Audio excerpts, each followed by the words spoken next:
Assalamualaikum warahmatullahi wabarakatuh. Perkenalkan, kami dari kelompok 8 akan mempresentasikan tentang konsolidasi dengan akuisisi melebihi nilai tercatat ekuitas yang beranggotakan yang pertama saya sendiri, Frida Ananda Putri dengan NIM 402200147, dan yang kedua teman saya Ika Fitria 402200149.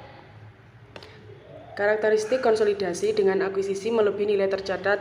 Prosedur konsolidasi. Pada praktiknya, transaksi akuisisi suatu perusahaan oleh perusahaan lain sebesar nilai buku sangatlah jarang dilakukan. Perusahaan pengakuisisi investor biasanya akan melakukan uji kelayakan due diligence atas bisnis yang akan diakuisisi. Hasil akurat dari uji kelayakan tersebut dapat menunjukkan apakah bisnis yang akan diakuisisi memiliki nilai lebih atau lebih rendah dari nilai bukunya.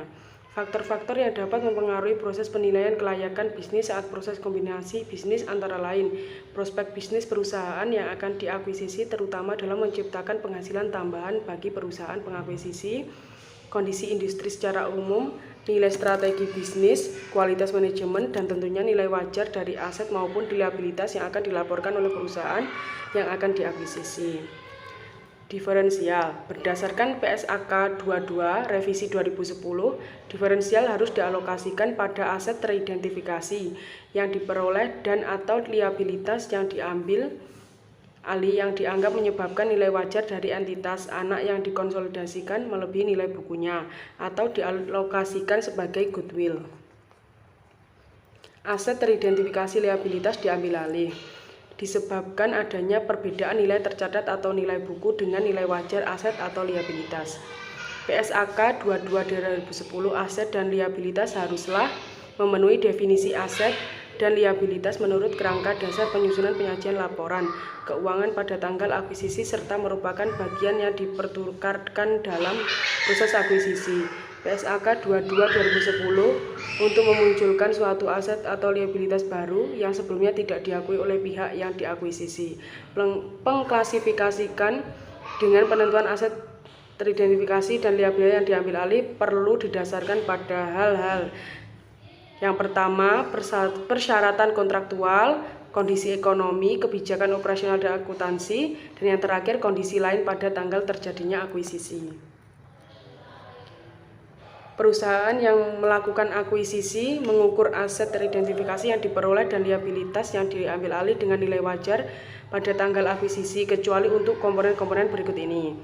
1. PSAK 46 liabilitas kontingensi pajak penghasilan. Yang kedua PSAK 58 aset tersedia untuk dijual. Yang ketiga PSAK 53 aset identifikasi hak yang diperoleh kembali atas aset tak berwujud pembayaran berbasis saham, dan yang terakhir yang keempat PSAK 24 imbalan kerja.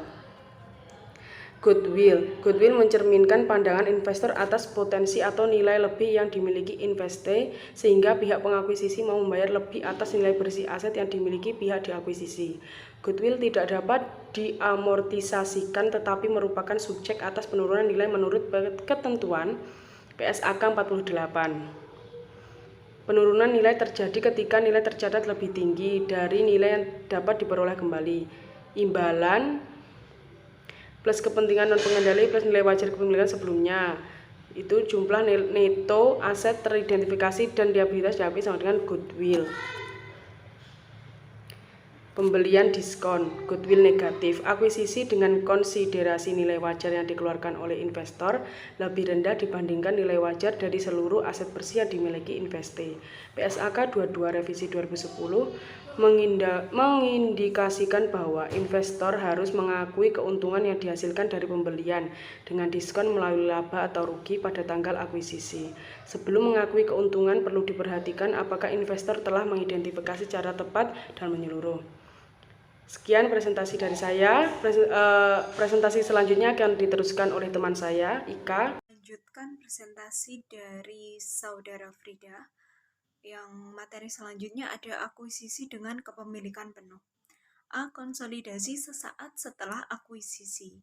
Sebagai contoh, PT Nusantara membeli seluruh saham PT Andalas seharga 1.500.000.000 Diketahui bahwa nilai buku dari seluruh aset bersih PT Andalas adalah 1.400.000.000.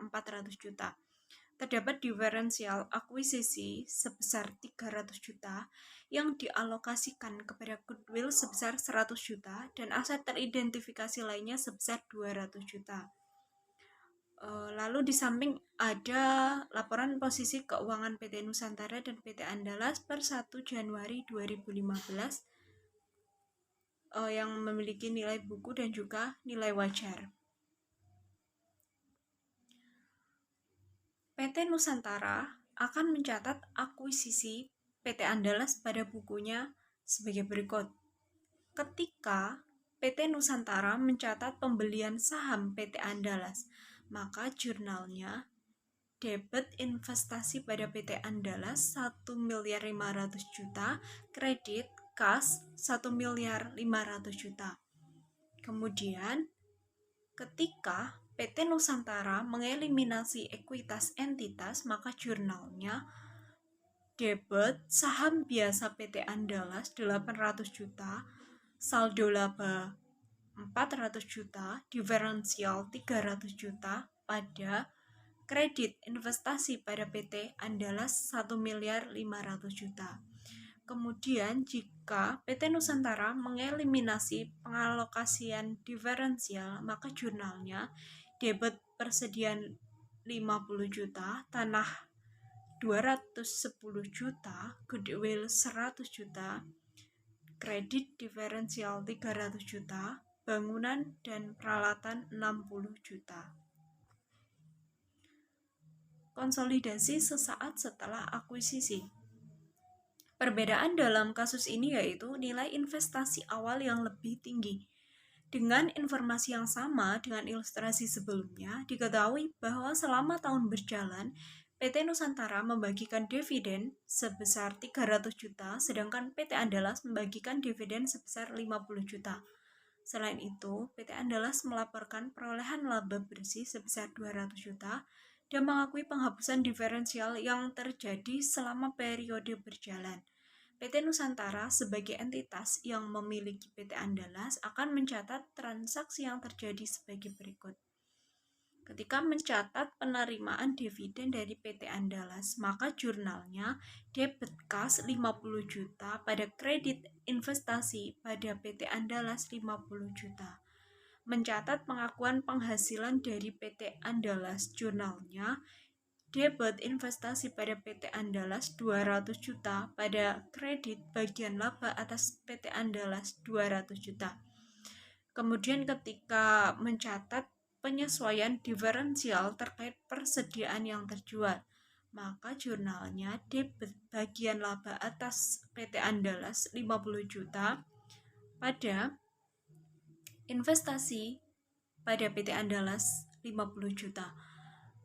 Kemudian jika menyesuaikan diferensial terkait bangunan dan peralatan, maka jurnalnya debit investasi pada PT Andalas 5 juta, kredit bagian laba atas PT Andalas 5 juta.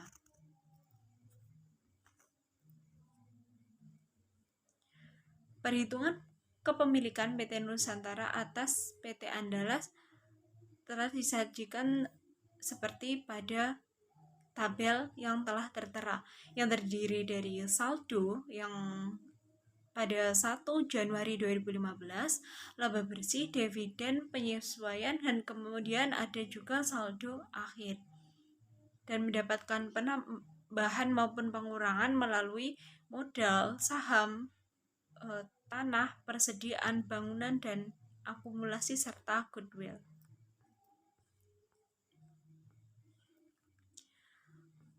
Jurnal untuk mengeliminasi pengakuan penghasilan dari PT Andalas. Debit bagian laba atas PT Andalas 155 juta. 155.000 pada kredit dividen umum. Dividen yang diumumkan 50.000, investasi pada PT Andalas 105.000. Kemudian untuk mengalokasikan diferensial terhadap aset teridentifikasi, debit beban pokok penjualan 50.000, tanah 210.000, goodwill 100.000, kredit bangunan dan peralatan 60.000, diferensial 300.000. Kemudian ketika mengeliminasi saldo awal, jurnalnya debit saham biasa PT Andalas 800.000, saldo laba 400.000, diferensial 300.000, kredit investasi pada PT Andalas 1.500.000.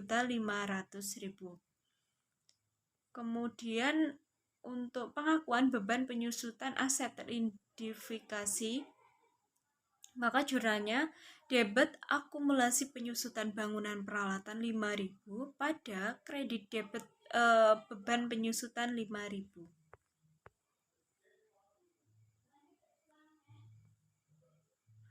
Laba bersih dan saldo laba konsolidasi. Laba bersih konsolidasi PT Nusantara dan entitas anak untuk periode 31 Desember 2015 adalah 755 juta. Saldo laba konsolidasi 31 Desember 2015 sebesar 1.955.000. Berikut merupakan perhitungan laba bersih konsolidasi PT Nusantara, di mana laba bersih PT Nusantara ada 755 juta, bagian laba atas PT Andalas 155 juta, porsi milik PT Nusantara atas laba PT Andalas 200 juta, amortisasi diferensial terkait bangunan dan peralatan 5 juta, penghapusan diferensial terkait persediaan 50 juta, dan laba rugi untuk konsolidasi 755 juta. Terdapat catatan penting di mana ketika entitas anak dimiliki penuh oleh entitas induk serta tidak ada penyesuaian komponen tertentu, laba rugi konsolidasi sama dengan laba rugi yang dilaporkan entitas induk.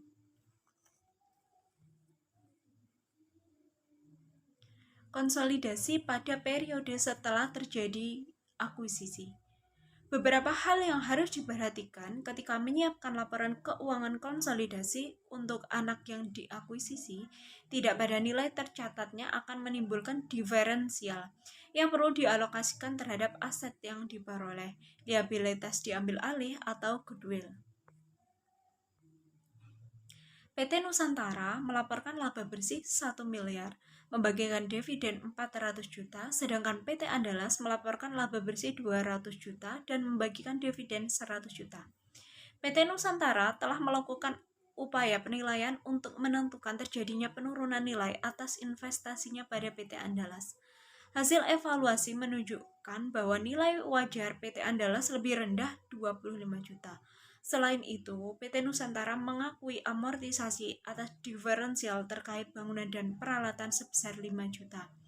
PT Nusantara akan mencatat pengakuan atas pengumuman laba serta dividen yang diterima PT Andalas sebagai berikut. Pada saat pengakuan penghasilan dari PT Andalas, jurnalnya debit investasi pada PT Andalas 250 juta, kredit pendapatan investasi pada PT Andalas 250 juta. Ketika penerimaan dividen dari PT Andalas, debit kas 100 juta, kredit investasi pada PT Andalas 100 juta. Amortisasi diferensial terkait bangunan dan peralatan. Jurnalnya, debit investasi pada PT Andalas 5 juta pada bagian laba dari PT Andalas 5 juta.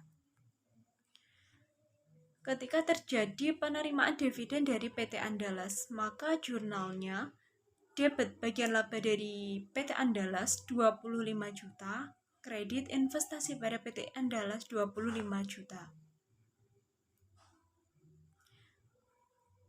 Saldo awal diferensial adalah 255 juta atau berkurang dibandingkan saldo awal saat akuisisi karena selama tahun 2015 telah dilakukan penyesuaian berupa amortisasi terkait bangunan dan peralatan serta penghapusan persediaan tersedia untuk dijual.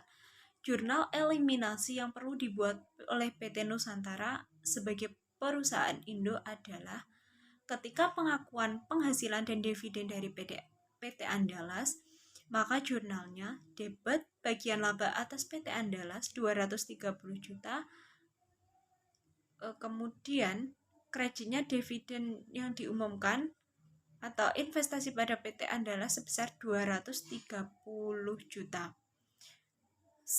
Kemudian ketika pencatatan saldo awal investasi, maka jurnalnya debit saham biasa PT Andalas 800 juta, saldo laba 550 juta, diferensial 255 juta, dan kredit investasi pada PT Andalas 1.605 juta.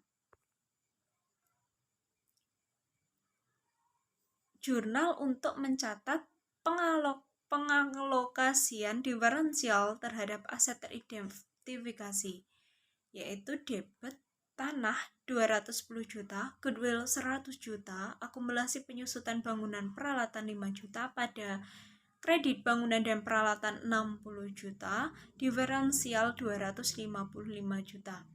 Pengakuan beban penyusutan aset teridentifikasi yang tersusutkan, debit akumulasi bangunan dan peralatan 5 juta pada beban penyusutan 5 juta.